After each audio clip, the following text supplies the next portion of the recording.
Menjelang Hari Raya Idul Fitri, kebutuhan masyarakat umumnya meningkat. Untuk memenuhi kebutuhan itu, banyak orang berusaha mendapatkan dana segar dengan mengambil uang di rekening tabungan. Ada pula yang mengajukan kredit atau pembiayaan ke lembaga keuangan.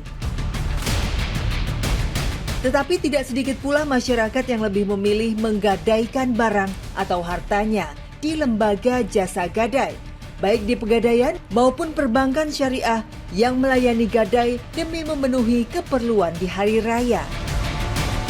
Ini karena prosedurnya yang dianggap lebih mudah dan praktis. Nasabah hanya perlu membawa barang yang ingin digadai. Penasaran apakah bisnis gadai ilegal masih ada di Jakarta? Tim OMG pun melakukan penelusuran di kawasan Pasar Minggu, Jakarta Selatan. Setidaknya ada sekitar belasan lokasi gadai di sepanjang kawasan ini. Dari usaha gadai berbentuk ruko dengan pengaman teralis hingga bagian rumah yang disulap menjadi lokasi usaha gadai. Ada pula usaha gadai yang resmi dan diawasi otoritas jasa keuangan hingga usaha gadai tanpa merek dagang. Kami pun mendatangi salah satunya, tempat gadai sederhana dengan teralis. Salah satu barang berharga yang laris manis digadai jelang lebaran di sini adalah barang elektronik. Umumnya digadaikan warga yang berencana mudik dan butuh biaya. Kami pun berencana menggadaikan ponsel tanpa dus. Emang mau gadai apa kan rencananya? Ini loh, sebenarnya kan katanya masih ada. Ya kalau handphone apa? Handphone ini, iPhone berapa? iPhone 11. 11 Pro Max. Pro Max. Berapa? Apa? RAM berapa? 256 ya? Inter atau iBook? Apa? Inter atau iBook? Inter itu apa?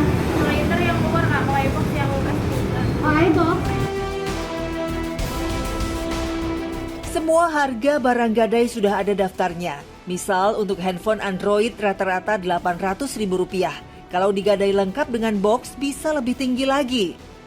Untuk iPhone hanya seri 6 ke atas yang bisa digadai, seharga minimal Rp1,2 juta. Untuk BPKB motor, dengan ketentuan periode pembuatan motor harus minimal tahun 2012. Rata-rata dihargai minimal Rp800.000.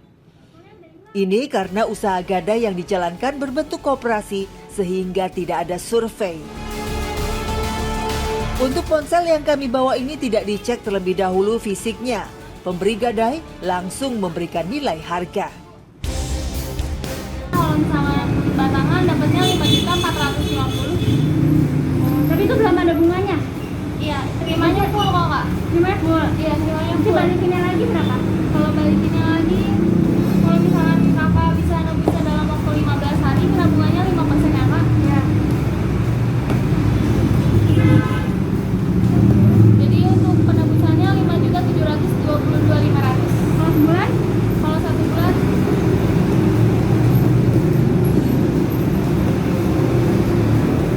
jadinya 5.995. 10%-nya soalnya ya. Iya, kalau misalnya belum bisa ditebus bisa diperpanjang 545.000. Padahal proses penaksiran barang jaminan yang dilakukan oleh pelaku usaha pegadaian tidak boleh sembarangan.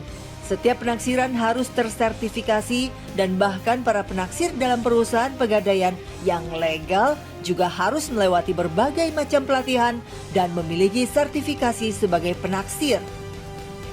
Karena itulah perusahaan gadai yang legal akan memberikan penaksiran yang valid dan tidak asal-asalan menyebut harga barang. Di tempat gadai ini, jika harga sudah disepakati di hari yang sama, uang yang diperlukan langsung cair dengan ketentuan-ketentuan yang berlaku. Bunga dipatok sebesar 10% untuk jangka waktu sebulan. Jika pelunasan dilakukan 2 minggu pertama, maka bunga hanya akan dikenakan 5%. Jika sebulan tidak bisa ditebus, nasabah harus memperpanjang waktu gadai dengan membayar bunga 10%. Jika tidak bisa membayar bunga, barang yang digadaikan pun hangus dan tidak bisa ditebus kembali. Di tempat usaha ini kami tidak melihat adanya surat izin usaha pegadaian yang dikeluarkan oleh OJK. Melihat hal ini kami pun menanyakan legalitas pegadaian ini. Oh gitu ya. Tapi ini resmi nggak sih Mbak? OJK gitu? Iya, OJK. Ada ininya nggak? Ada sertifikatnya gitu nggak? Boleh lihat nggak? Kenapa? Boleh lihat nggak? Maksudnya biar akunya juga aman gitu. Itu pasti aman kok, Kak. Setelah menunggu lama, pegawai di tempat ini memberikan bukti surat dari OJK melalui foto yang ada di ponselnya.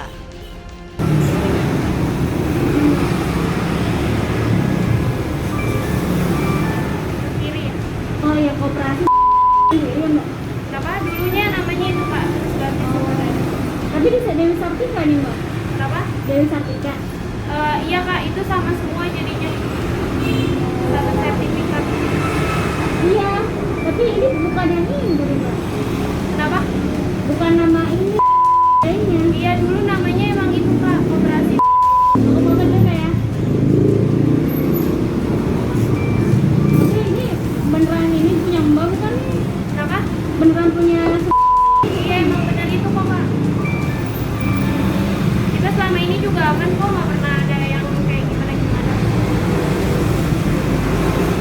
Tapi harusnya ditempel mbak. Jadi kita tuh yakin. Iya, itu ditempel.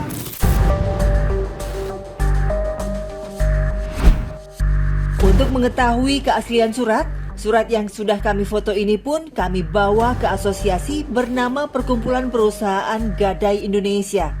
Surat pun langsung diteliti keasliannya dan dicari tahu kebenarannya. Ya, karena saya baca suratnya itu setelah terdaftar tahun 2018 dan sampai sekarang perusahaan itu tidak masuk ke dalam anggota PPGI karena tidak ada SK izin usaha dari OJK. Itu kesimpulan saya. Jadi ilegal apa ya? Iya, itu ilegal.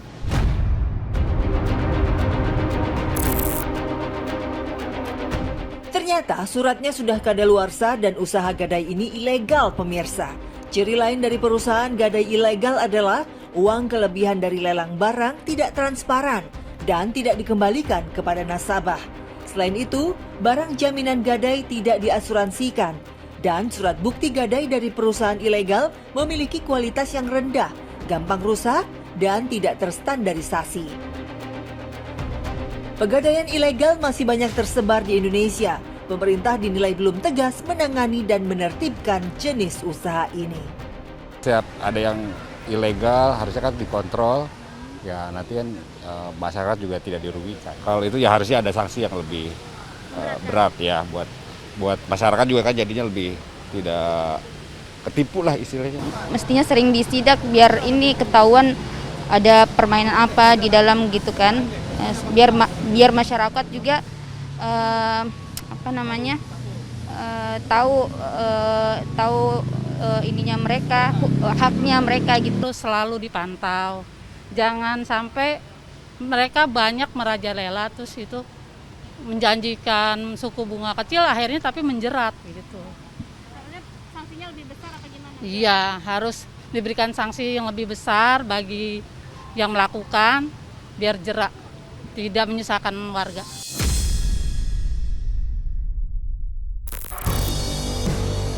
Sejak tahun 2019 sampai dengan Februari 2022, Satgas Waspada Investasi OJK sudah menutup sebanyak 165 kegiatan pegadaian ilegal.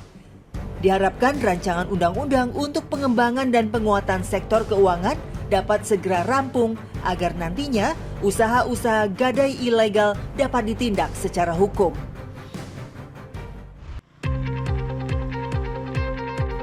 Untuk mengetahui perbedaan pegadaian resmi dan non-resmi, tim OMG pun melakukan penelusuran ke tempat gadai swasta resmi di kawasan Pondok Labu, Jakarta Selatan.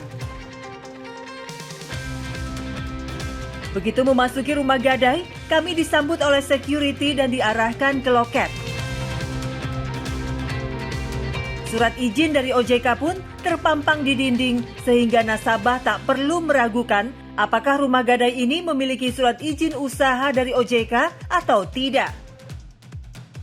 Di loket, kami langsung dimintai kelengkapan barang yang akan digadaikan. Barang yang akan digadai pun harus sesuai dengan beberapa syarat yang telah ditentukan. Pertama, membawa barang jaminan, yakni smartphone yang harus dalam kondisi baik, utuh, dan tanpa kerusakan apapun. Kedua, usia produksi smartphone diutamakan tidak terlalu lama dari tanggal pengajuan dengan masa maksimum 2 tahun. Semakin baru usia produksi, nilai purna jual smartphone akan lebih tinggi.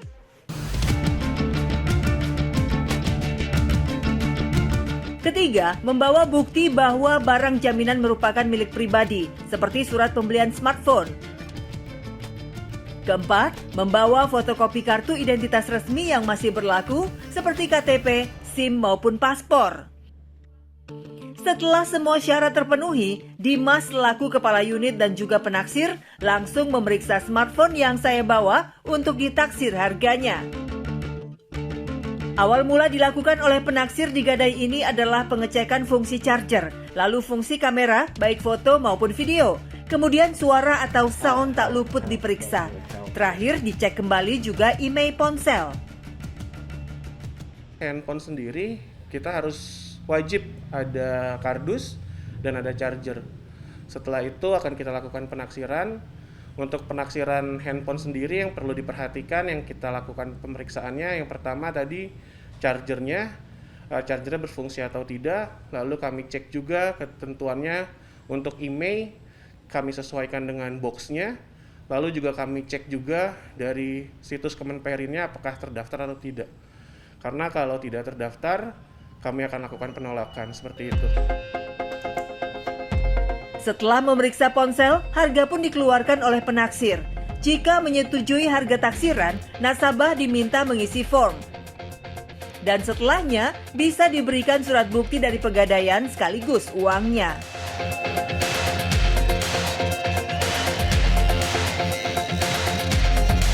Uang pinjaman bisa maksimal karena barang gadai ditaksir dengan benar dan transparan oleh tenaga penaksir yang bersertifikat. Bunga yang ditawarkan pun tidak mencekik, seperti gadai abal-abal. Gadai memang menjadi salah satu solusi mendapatkan dana cepat untuk keluar dari persoalan keuangan. Akan tetapi, kita tetap harus waspada. Jangan mudah tergiur dengan kemudahan dan kecepatan layanan, tapi ujung-ujungnya malah merugikan.